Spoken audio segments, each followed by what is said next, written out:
Well, welcome. We're going to get started right now. Welcome to the CELC uh, um, webinar series, the City Efficiency Leadership Coalition. And today we are going to have a great webinar that I'm very excited about, especially with all the buzz with the IRA and the IJJA. Sorry, I just mispronounced that. Um, but today we'll learn from Learn Design Apply. It's a leading grant consulting firm for an engaging and informative webinar on navigating the complex world of funding opportunities. And I will allow for Megan to go through that, but first we have a few housekeeping items.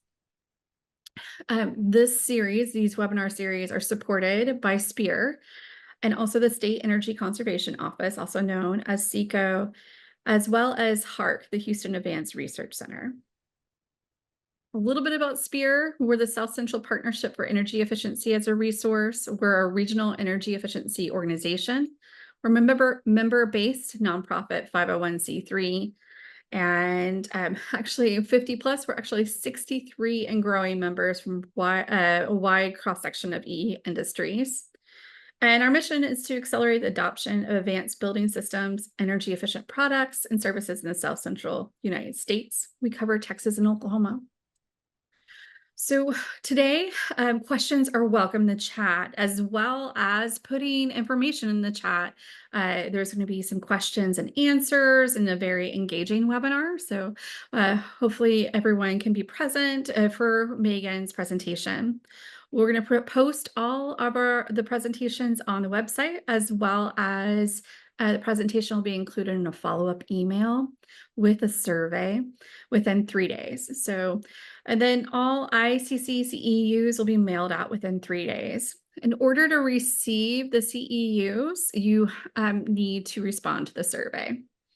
And then the presentation, this is being recorded, so then it will be provided on our YouTube channel, and we'll also include those links. I do want to add that we have upcoming events every month, focusing on code and policy, as well as the local government program that I manage. And our next CLC webinar is going to focus on decarbonization. And then in January, we have 2 different energy reporting workshops. So if you're in a non-attainment region and you're required as a local government agency to report your energy consumption to the State Energy Conservation Office, I will be facilitating reporting workshops for those. And so check out our website, and those are free to attend. We also have several resources on our website. These are all hyperlinks to those resources. I would say with the legislative session about to be in place, check out our website for templates and messaging regarding policy, as well as our priorities. But without further ado, we're going to go straight into Megan's presentation. And Megan, I'm going to stop sharing so you can go ahead and start, but I'll talk a little bit about you while you do that. Perfect. So Megan is the Director of Infrastructure Programs at Learn Design, Inc. She has joined the company in 2021 and leads a team that helps clients identify and secure monetary resources and for large and small scale infrastructure projects. Since joining, she and her team have helped states, public entities, tribes, private sector entities secure over $499 million in broadband infrastructure and digital equity funding, and over $100 million in renewable energy funding. Megan, that is fantastic. She brings a wealth of knowledge from years spent in Washington, D.C., assisting elected state officials in addressing pressing challenges from consumer protection to healthcare inequities. Megan is driven by LDA's mission of connecting communities with monetary resources they need to create lasting positive change. She's lived in Poland, New Zealand, and now calls Denver her home. And thank you so much for sharing your time. Absolutely. Thank you so much. I will do a humble brag for my team. We're now at 510 million for broadband. So we could say $500 million, which is an exciting thing to be able to say. That is very exciting. Such a big number. But we'll be talking about, or I'll be talking about a lot of big numbers in this, and hopefully Everyone will find it informative, and there will be something to take away for everyone. So this, again, I'm Megan Beresford. That was a great introduction. I'm here with Learn, Design, Apply, Inc. We have been a grants management and consulting firm since 1998 and have a wide array of federal and state experience in all sorts of grants. So topics I'm going to go over, funding overview, talk about application strategy, post-award management, alternate pathways for unsuccessful applications. My hopeful takeaways for you is that you get excited about grants and that you have great but realistic expectations of what grants and the grant life cycle looks like. So jumping right in, funding overview. Going to talk a little bit about what's out there, what's open now, what's coming up, and just a broad overview of some of where this funding is coming from. First up, as I know we've all probably heard about the Bipartisan Infrastructure Law, or the Infrastructure Investment and Jobs Act. This was passed in 2021 and allocated $1.2 trillion to infrastructure projects. $550 billion of this is for new federal programs and not just reauthorizing current spending. So there's been a lot of exciting new things, new programs we've seen.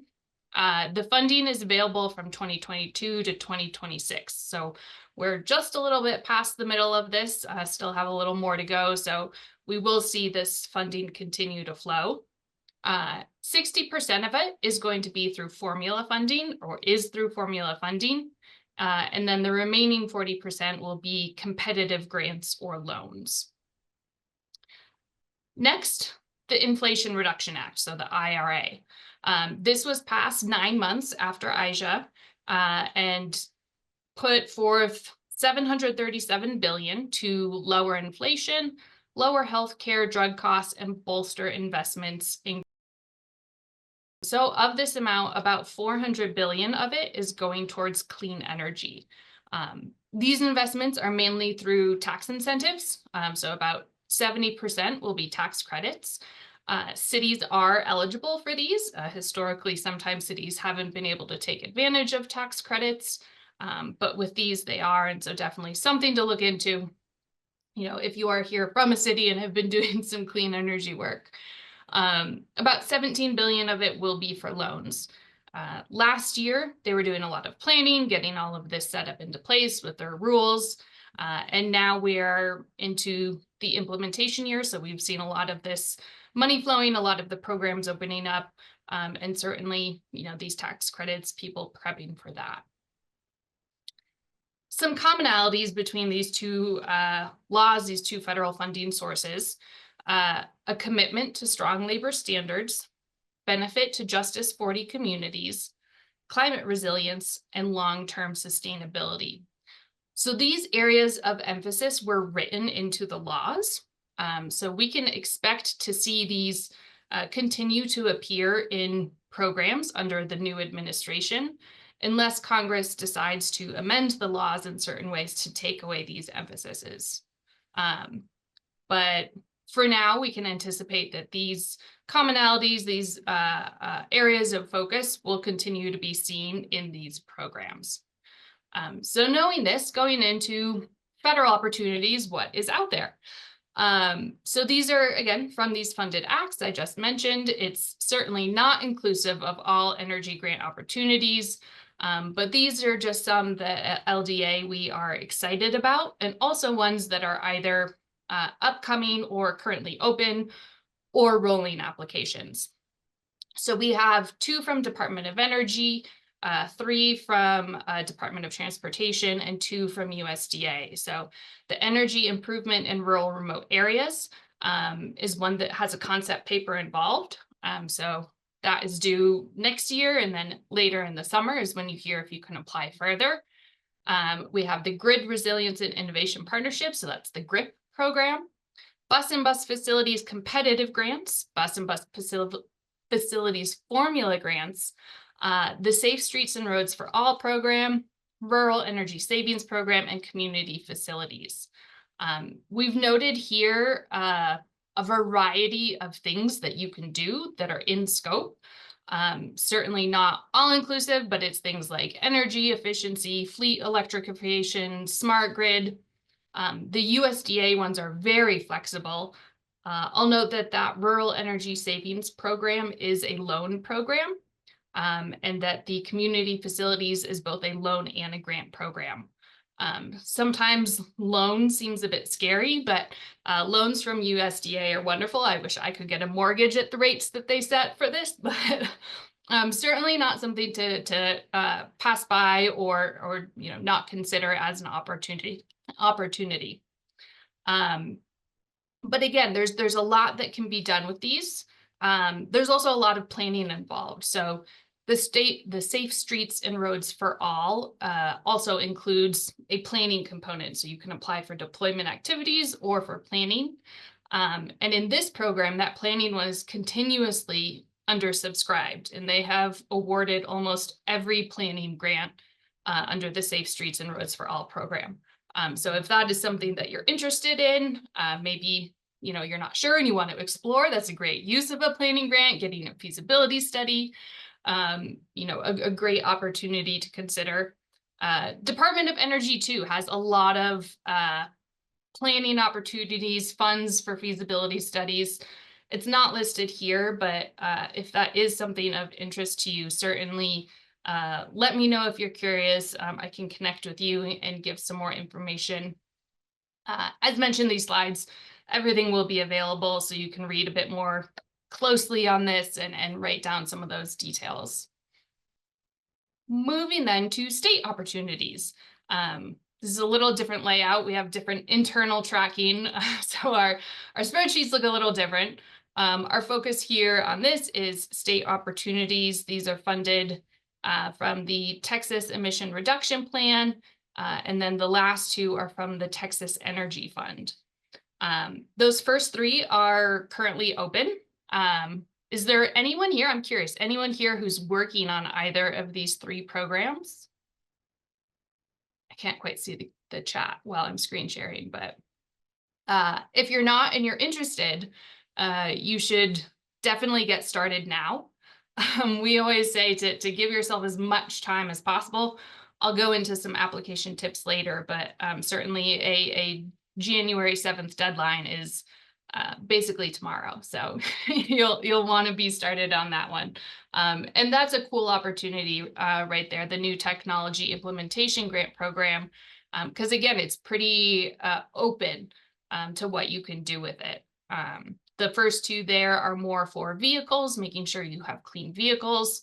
And then the ones at the bottom are still, we have TBD. They're still in the process of being created, so we don't have much of a timeline for that Texas Backup Power Package Program. In October, they submitted their suggested guidelines, so it's not even to the point of rules, but it will be an exciting opportunity when it comes in terms of what you can do with that for renewable energy and storage and backup power. I know folks at SPEER, again, with their many, many great resources, also track a lot of the state legislation and the state budget very closely. And so would be a great resource, have great insight into some of the kinds of programs that we'll see next year in the next budget and where that money will be flowing for energy programs. So you've heard about these opportunities, you got really excited about one, maybe it was GRIP, maybe it was Safe Streets. You say, yes, I want to do it. Going in now is our tips. So this is just some best practices that we have learned over the decades that we have done grants, and hopefully will help you in pursuing and putting together your grant applications from start to finish. So at the start, grants, beginning stages. Our first tip in this is to read the fine print. So this is referring to that grant guidance that you'll get that is sometimes anywhere from 30 to 160 pages. And who has time for 160 pages? You should, because you want to make sure that you are reading the entire grant guidance. The footnotes and end pages of these grant guidance have a lot of important information that you don't want to miss. We had a program a few years ago that had a footnote on page 72. It was footnote, 117, and it asked you to cite something in a very, very specific manner, right? And so if you're not reading footnotes, sometimes you could be doing things wrong in your application. So even though it might be tempting to not actually read that tiny print at the bottom, you actually should, because again, sometimes it has rules, it has requests that you really should be aware of in your grant guidance for when you're putting together that application. Another, rules are sometimes in unexpected places. Again, going back to that footnote, but also what we see sometimes is there will be a section of your grant guidance that says, here's what you need to put in your application.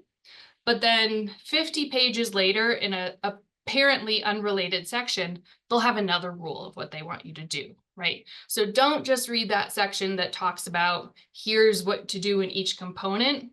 Read all the way to the end, because sometimes they add some things in there that they want you to do. They're not always put together logically, these grant guidance documents. Our other suggestion, attend any and all office hours and webinars.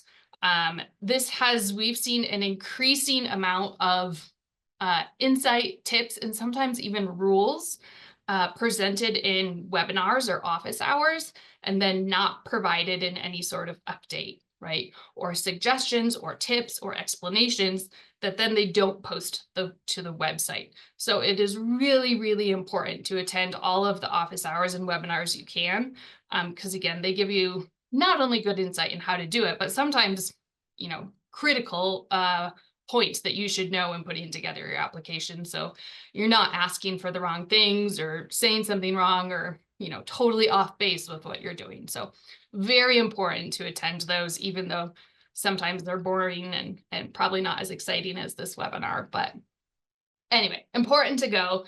And then also, if it is an agency that posts frequently asked questions, always read them, right? Don't just read it the first time they post it.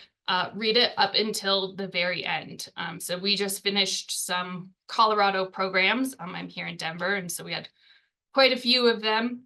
And they posted frequently asked questions the day before the grant was due with further insight into things.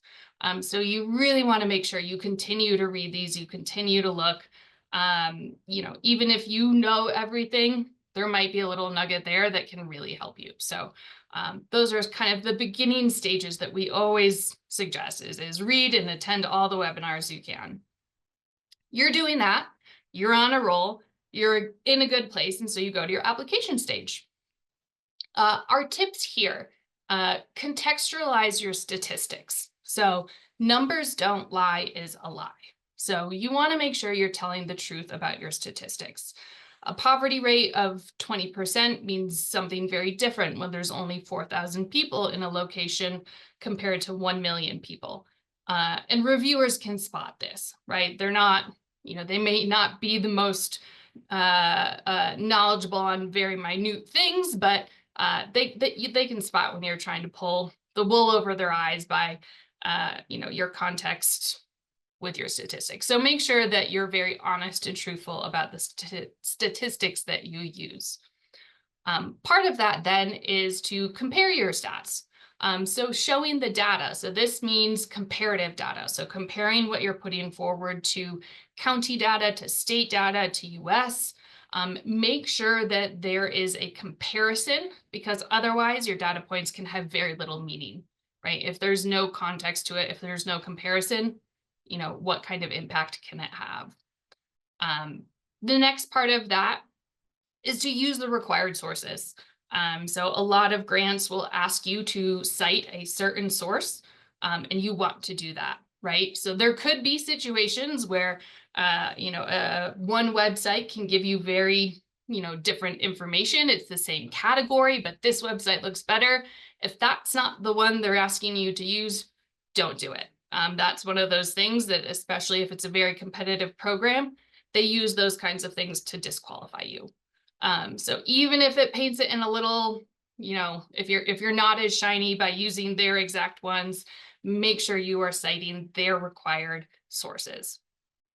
And then offer clarity.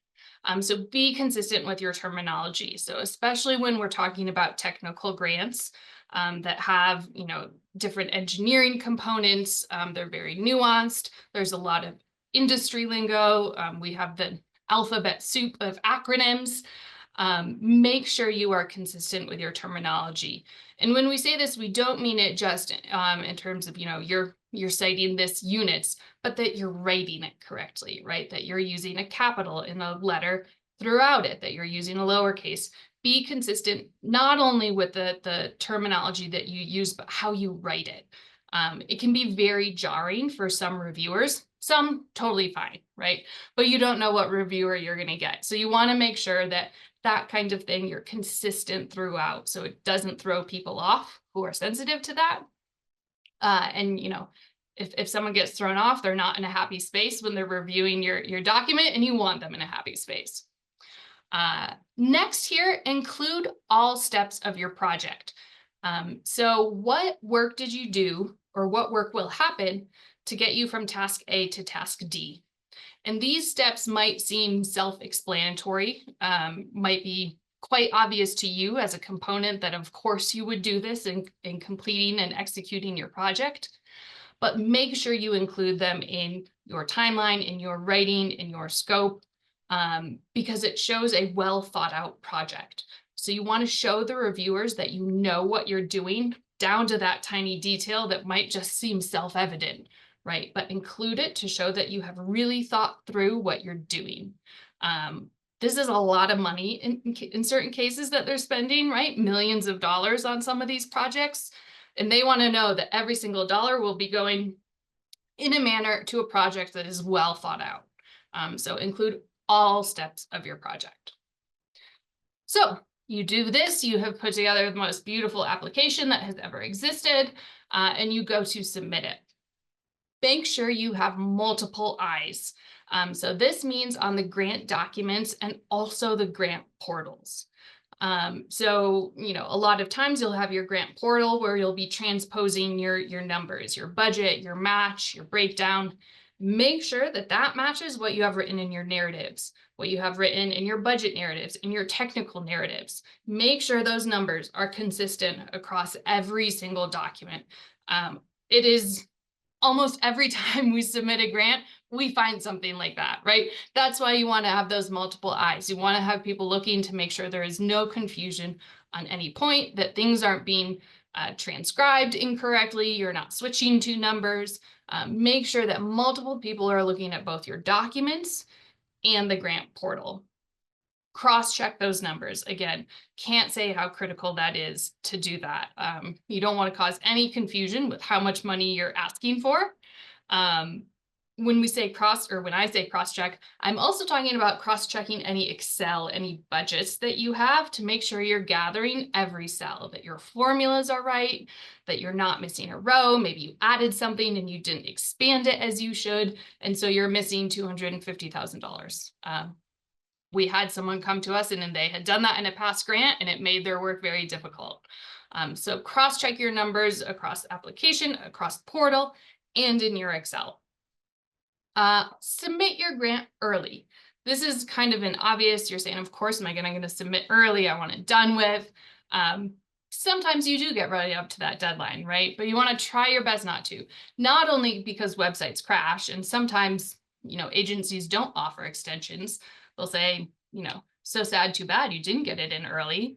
But also if you have any hiccups, right? So if you're doing a federal grant, you're going through the grants.gov and something is wrong with the SAM registration or something is wrong with your authorized representative, right? You want to give yourself some time to troubleshoot, because if you're doing it at the 11th hour, oftentimes there's no time to troubleshoot, and you can end up with a non-submission. So make sure that you submit early, that you give yourself that time, one, to avoid any crashes of websites, but also for any troubleshooting that you might need to do. So, are you with me? I know I've been rambling. I put in a little GIF here. I hope you are all channeling your David Rose and you are obsessed with grants, same as I am. Hopefully a little funny, get your attention back, have a sip of your coffee. because now we're going into what I think is perhaps one of the most exciting, but often deemed the most boring part of grants. So hopefully you're revived with David Rose now and ready to get back in. So, post-award management. You read all your guidance, you put together a beautiful application, your statistics were gorgeous, you submitted it early, the reviewers loved it, and you got awarded your grant. So congrats to you. You say, oh, Megan taught me so well. You're welcome. Post-award management time.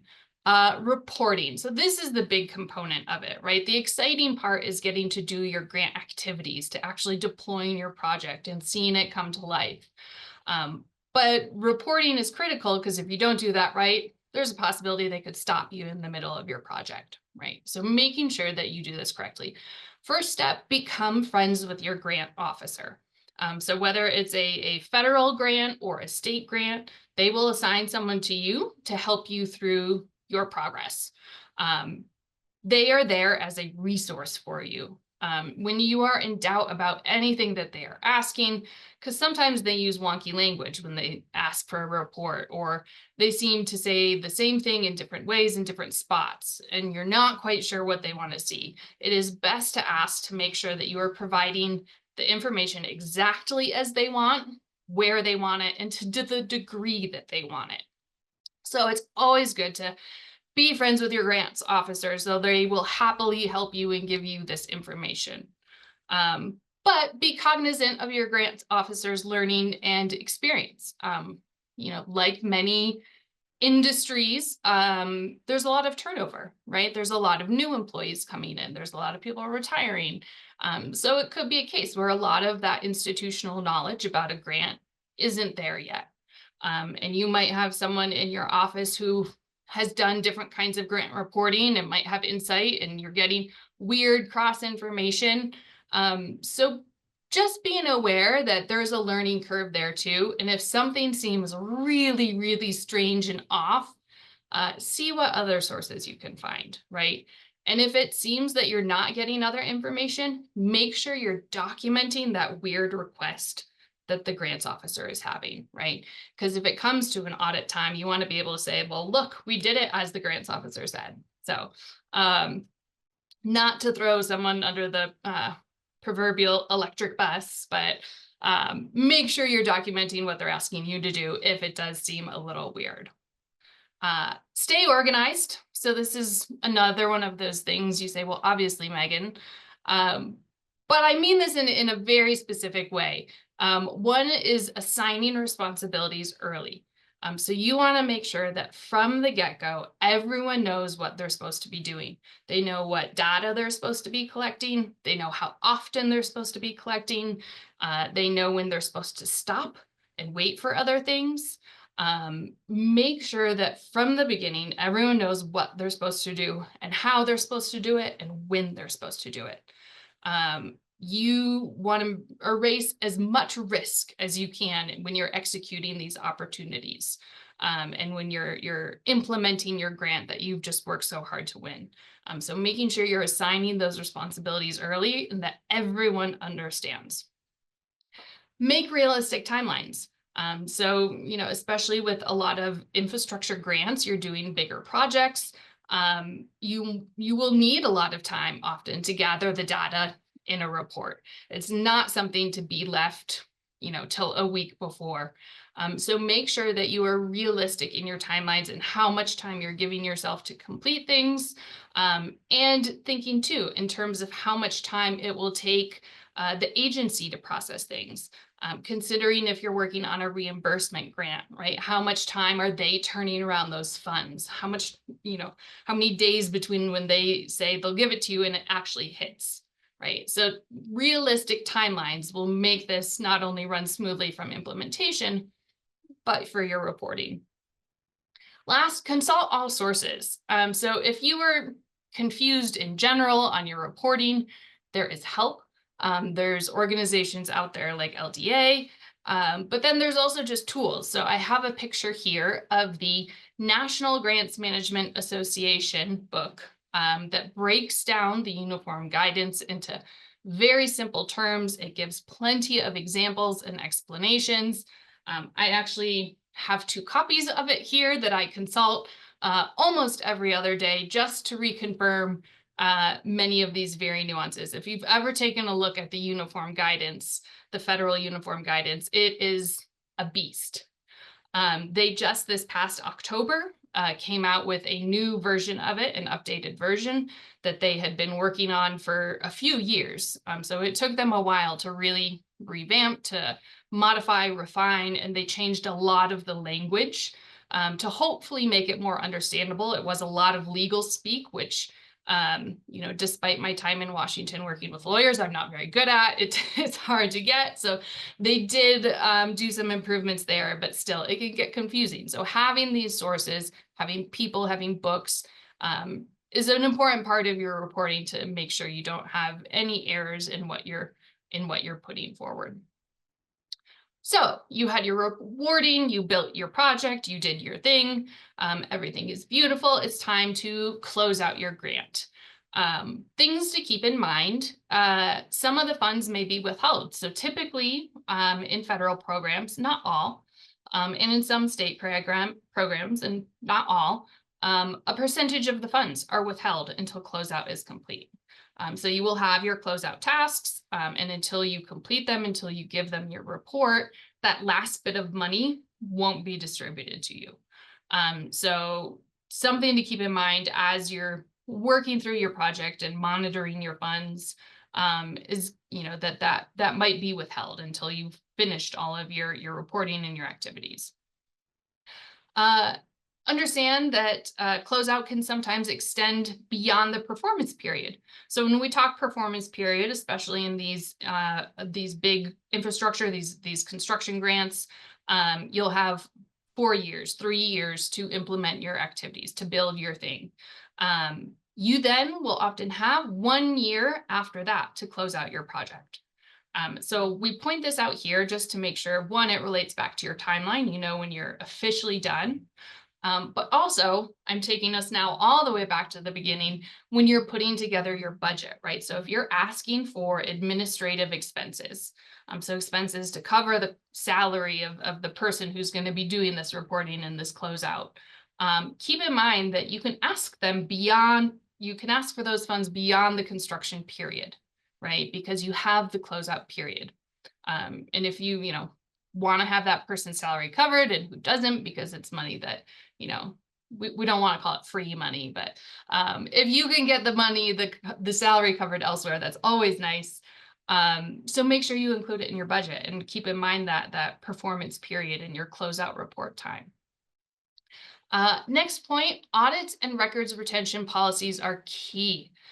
So think about your record retention policy. Do you know what it is? Do all the people working on your project know what it is? Is it written down and is it up to date? So if you get an audit coming in, which you will have a single audit if your project is over $1 million, they want to make sure that everything is recorded properly and that you're keeping it for the proper amount of time. So those back pages often in the guidance that we talked about will say how long they want you to keep your documents. So it might be less than your company or cities or counties standard. It might be more, right? So making sure that it is all written down, that you're keeping what you need to keep. We always say you do it, you document it, you keep it. So make sure that you are not only documenting, but that you're keeping your records for the proper amount of time. The last point here, confirm applicability of uniform guidance. So I just previously talked a lot about that federal uniform guidance. And what we want to point out here is that some grants, if they are getting federal money, right? So any grant program from the state that came from ARPA dollars, or if there was a formula program, meaning there's a set formula, everyone gets a certain amount, and then they're doing a sub-grant program. If that funding is originally coming from the feds, it will need to follow the federal uniform guidance. So if you're getting a state grant that is from state funds, you have a different set of guidance that you have to follow. But even if it's a state grant, but it's funded from the feds, that uniform guidance is applied. So just keep that in mind when you're going through this, so you know how to correctly document, how to correctly report, and how to correctly close out. because it is different sometimes between the federal requirements and state requirements. So it was a sad day. You feel free to email me and say, Megan, your webinar did not help at all. It was a waste. The only thing I liked was the GIF, and I will say I'm very sorry, but here's some things you can do with your unsuccessful application. So what next? First suggestion, ask for a debrief. So many offices and agencies will give you a debrief on why you didn't get awarded, and they'll show you where you were weaker in your application and where you lost points. This can then spark that next point of, do you want to resubmit? Do you think you can make up for the deficiencies that they saw? So in that debrief, also checking, are you going to have another round of this grant? Can we apply next year? Or was this a one-off program, right? So getting that information of what can you do next? Can you fix where they saw some errors? Is that realistic for you? And is that going to be another opportunity that's available for you to resubmit? Perhaps it's not. Perhaps it's not a recurring grant. It was a one-time, or you decide you didn't like it, you don't want to do that again. You can also repurpose a lot of what you've done. So consider what other opportunities are. You went after a Department of Energy, it didn't work out, but there's a Department of Transportation grant, or there's a state grant that is very similar. You already have a bunch of work that you can repurpose, right? So you lost once, it doesn't mean all your effort was wasted, right? Think about what other opportunities, what other grants there might be that you can go after, that you can use all your hard work for again, and hopefully minimal work that second time around. The other thing is congressionally directed spending. So we don't want to say earmarks, but congressionally directed spending. So perhaps you didn't get the debrief, they wouldn't tell you anything. You don't see an opportunity, or you don't have capacity to do a whole other grant. Think about funding from congressionally directed spending. So look at your senator, your Congress people. Where did they in the previous year allocate money? How much did they allocate? What did their projects look like? You can find that on all of their websites. They have a listing. Sometimes, depending upon the senator or congressperson, you have to dig a little bit, but they list out where they gave money and how much they gave, right? And so if you have a project, and even a portion of it can fit, into one of those programs, and it can help you get started. Or you just want to do planning because you want to start from stage one. Consider that, right? We always like to say alternate funding sources, outside of grants, especially a lot of these big projects, it can take more than one funding source. So consider that as an option. Last, deep cut what next. So you didn't even like all of that. You want to go even further. What we often do is we will FOIA applications. So Freedom of Information Act. So you can reach out to that agency and say, please send me all of the winning applications for this grant program. You can then review, look at what the winners did, what they looked like, where was the difference between what won in theirs and what didn't in yours, and learn from that. See what the agency, are there commonalities about things that they really like to see and clearly awarded. I will say sometimes we do this, we read through them all, and there's times we say our application was better, like what gives? Sometimes it's a regional decision. Hopefully they explain that if you get a debrief, but sometimes it's, we gave Texas 5 grants last year, and so we got to spread out the funds, right? So even if you have a beautiful application, sometimes it's just that. But FOIA applications can give you that insight into where have things been awarded and what was clearly resonating with the agency. Next deep cut, talk to the winners. So you have all their applications, reach out, say, hey, can I talk to you about your project, right? We've done that. We had Port of San Diego had a really awesome upgrade project, and reached out and said, tell us more, like what did you do? And learning, right? Learning from peers is essentially what it is, to see how you can improve and maybe what can be done better or different. The last deep cut then is to find partners. So one thing that grants really love, they love seeing collaboration. They love seeing big impact, right? So if you have a partner and it's what you're doing can spread even further, right? That is more compelling to agencies oftentimes. Think about, who can also then contribute to a match. While they have money that they give away, they recognize it's not nearly enough. So they like oftentimes if you go above the required match amount, if there's a required match, right? And so bringing in a partner can help meet that match or exceed the match amount. So thinking about what kind of partnerships you can bring into your application is another of that deep cut next step thinking of what you can do. Uh, that is our overall summary of our grant tips, of what's coming up, of what to do if you win, what to do if you lose. Are there any questions on any of that? And I know that I'm looking up into the chat here. All right. Well, I do have a poll question. Okay. Oh, sorry, go ahead.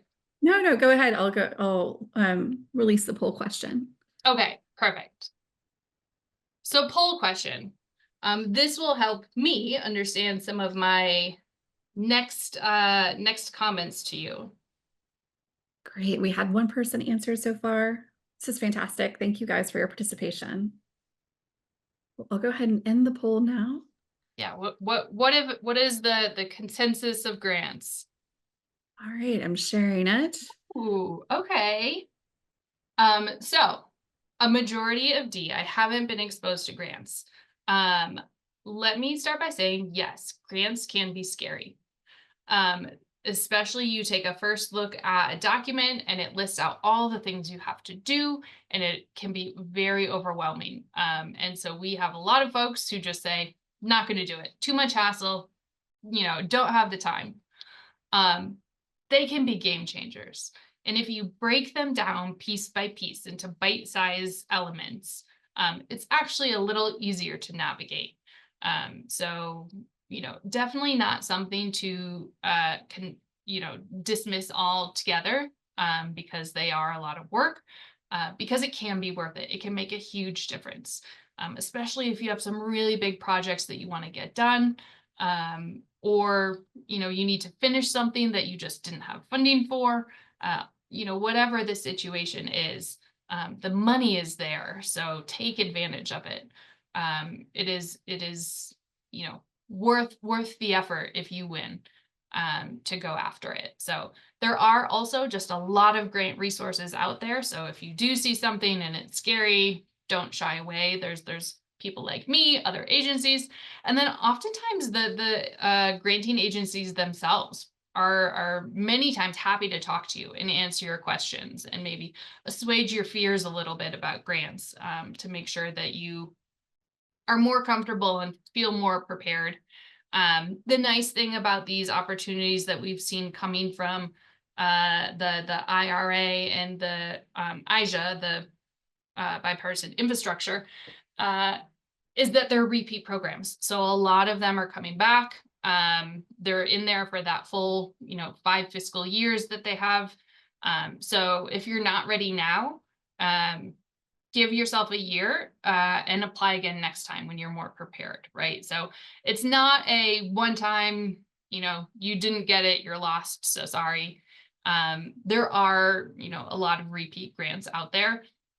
Particularly in energy, there's some that have been going on since 2001, right? So there's some of these programs that continually are funded again, through whatever, congressional budget is going through, whether they pass a law or it's part of, a different part of the federal budget. A lot of those federal programs are continuing, and same with state. So a lot of those 3 programs that are open right now that we were looking at coming from that turf fund, has been going for a while, right? So the funding is there. So if you're not ready right now, that's okay. You have time to get ready. If you don't have the finances to get ready, you can get a grant for the finances to get ready. A lot of time, those planning grants, because you're not doing big construction activities, are a lot easier to fill out. They're a lot easier to understand and apply to.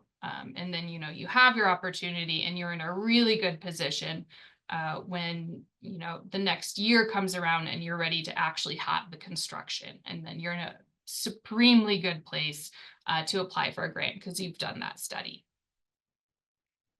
We had a question come in, Megan. Are there any examples available online? Yeah. One thing that I always do, and we have updates regularly, if we're thinking federal, you can go to grants.gov.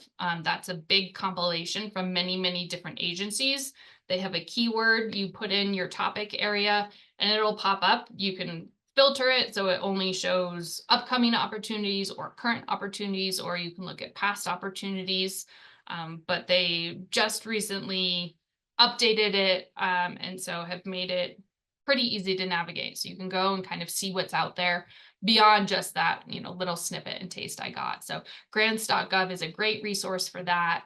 Um, and then for state as well, the websites are pretty easy to navigate.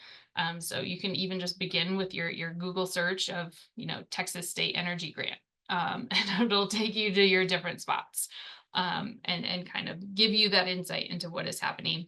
The nice thing too is that a lot of agencies, including Texas, will show what they awarded previously. So oftentimes, or usually, I just shouldn't say often, usually they're not posting a full application, but they'll be posting a paragraph, a snippet about what they awarded, right? So just reading through that and saying, okay, last year they awarded, in these kinds of cities, and this is the kind of project they awarded. And so that can then help to kind of get the wheels turning of what might be applicable to you and your agency that you're looking to do. And then are there any good examples of grants that have been submitted? Like you were saying the example of like reaching out to and doing a FOIA request, but is there a website that actually has submitted grants to where you don't have to go through that process? Um, Not that I know of. There may be. Um, I think again, when folks are submitting grants and when you're FOIAing, right, you're only getting you get a lot, you don't get the full thing, right? Because there is often proprietary data or confidential data. And so I would think it would be a lot tougher posting some of that on a website without permission. There could be an area where people get permission to post grants. Um, but I think another thing you could do if you don't want to go through the FOIA, when they have that little summary of, here are all the projects, of reaching out directly, like not even going through the FOIA and saying, hey, Port of San Diego, I saw you won this. Like, would you be willing to share your executive summary or, your narrative, not asking necessarily for all components, but that can sometimes be faster and cheaper than FOIA. So I'm glad that you added cheaper. So there is a cost related to yes, yes, performing a FOIA request. yes. So Yeah. I've occasionally there's not. And in those times, I wonder if this is that there's not, or if this is someone who just like isn't fully doing their job and they didn't feel like going through the whole process. But sometimes I've had FOIAs where I didn't have to pay, but no, there Oh, there wow. there can be, and often at the cost associated. So if At you're times just of looking for one, it could be a better method to just reach out to a winner directly and say, hey, like, congrats, would love to talk and see your application. as FOIAs, at times they're a per page cost. Oh gosh. So yeah. Yeah, Uh, they can be, it can stack up. and stack up. Okay, and so there was a person, asking where they go for finding out about grants, and you already answered that. It's grants.gov. Um, let's think of, are there any other resources that you think, oh, this would be pretty handy for someone exploring this? So I would say, in terms of resources, if you're thinking of a resource for even if you're just thinking of getting into doing a grant, you're not sure yet, you saw on grants.gov maybe an opportunity, but the grant part of it, you're still a little hesitant. I would say there's as I mentioned, the National Grants Management Association. So their website has a lot of free stuff that you can explore and see. There's another, I think it's AMG, and I forget that acronym, but there's another grants association. So I'd say look to their websites. They talk a lot about it. So there's a lot of forums, a lot of resources online that can help break down things. If you're on LinkedIn, there's always a lot of posts and kind of forums going on LinkedIn talking about grants and giving grant tips and grant insight. So another good spot if you're looking for more of that uh, actual application insight and support and some forums for Q&A. So I would say those are some quick easy places to poke around and see what's there for additional insight or help or guidance. Fantastic. Well, I added their website here. Oh, perfect. Yes. Yeah. And I think they also have free webinars. Sometimes they have webinars that are just for members, but they also have free webinars from NGMA. So Mhm. I know they had a free one about that new uniform guidance in October that I mentioned. They had one that was open to anyone, just talking about that and what were the changes. Um, and I think there were something like 3,000 people on that webinar. Like it was wild. It was the biggest webinar. I've never had 3,000 people on my webinars, but you know, maybe someday. Yeah, I Maybe not. aspire That's for a that lot of as pressure. well. I don't know that I want a 3,000 person webinar, but That is a lot of pressure, that's so many especially with people. um, so with this, it doesn't look like we have any other questions, and I always like to ask this question, and so see if you feel comfortable with it. But just with you and your team and the amount of funds that you all have been able to really kind of support local governments and of the projects, which one has I know that all of them are very impactful, but which one has really stood out for you that you've really enjoyed? And then, other part of this conversation and question is just, could you please share like kind of what is the like drew you to this aspect in your career and passion for supporting people and grants? Yeah. I'm gonna stop share because I feel like I keep looking at this, which is where Oh, the little okay. things are. So now I'll look straightforward as I answer the very, personal emotion. Happy to answer. The first one, some of the cool things that we've seen. Um, so one that comes to mind was through Yakima Power, which is in Washington, a tribally owned power company. And they put in, it was one of those projects that seemed to have 9 different components to it. It was a canal piping, energy, water use efficiency, like it was all of these different things combined into one. And they got matching funds from the state. It was, I think, ended up being a $38 million project that they won. That, again, is just so one of those things that you just say, gosh, this is like really cool. You learn so much about things that, I never knew about canal piping and all these different things. So, and then there, we also have some of the ones that, kind of more pull at your heartstrings. So, some of the ones for, through the Office of Violence Against Women, a lot of the ones that we work on that are addressing food insecurity. So it's always really nice to see those ones kind of come into fruition and make an impact in a way that really kind of touches the heart. So I would say for me it's fun to see that combination of like really cool sciencey things. I like to say I'm always learning, right? This is our infrastructure team, and infrastructure encompasses so much. So sometimes it feels like I'll spend entire weeks on YouTube just like learning about new kinds of energy things or interstate transmission lines and cool methane reduction things. And so it's a lot of cool sciencey learning. And then there's also the projects that, kind of are feel good. You feel you're really helping make an impact in people's lives. So those are always kind of fun to see. I think what first got me into this was one, that heart part that I talked about, is that desire to help and help make change.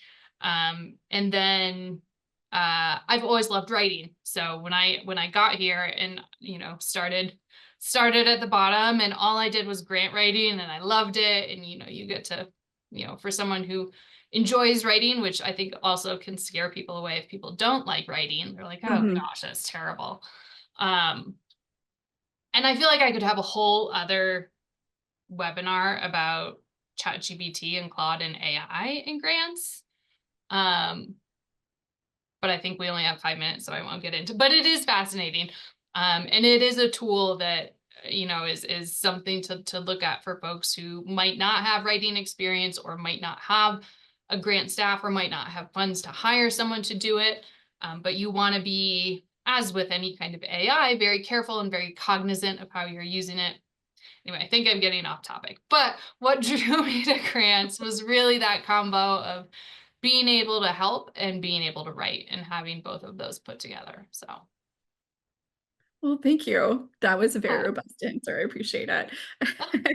And yeah, maybe we could do a webinar later I'm so on here for the AI discussion. for the I'm AI so here for conversation. it. 'Cause, yes, with energy efficiency, it is an interesting aspect, and I'm actually looking to reach out to a computer scientist professor who focuses on energy efficiency and having that conversation about Yeah. AI. Yeah. Well, And cybersecurity. If you want a webinar on cybersecurity, it's my other passion oh, project okay. here. So, Okay, I'm writing that down. yeah, there is funding for cybersecurity, and there's cybersecurity funding for critical facilities and infrastructure, which Mhm. absolutely what people are doing here falls under that. We've seen historically what happens when, there's cyber attacks, and that is, in my opinion, one of the big threats of the future. And so always happy to talk about cybersecurity too. Okay, I'll be reaching out so I can get some good speakers on that one. Yeah. Uh, well, I had just put in the chat, please, attendees, take the survey, share some feedback, even share some ideas on what you'd like to see for the next webinar. We greatly appreciate it. And I want to say thanks again, Megan. You gave such great information. I learned a lot. We'll be sharing this on our YouTube channel. So for if you want to review this or information, as well as we'll be sending out the presentation to the attendees. Yeah, you all, thanks again. Hope to see you at the next CLC webinar. Thanks, everyone. Thank you.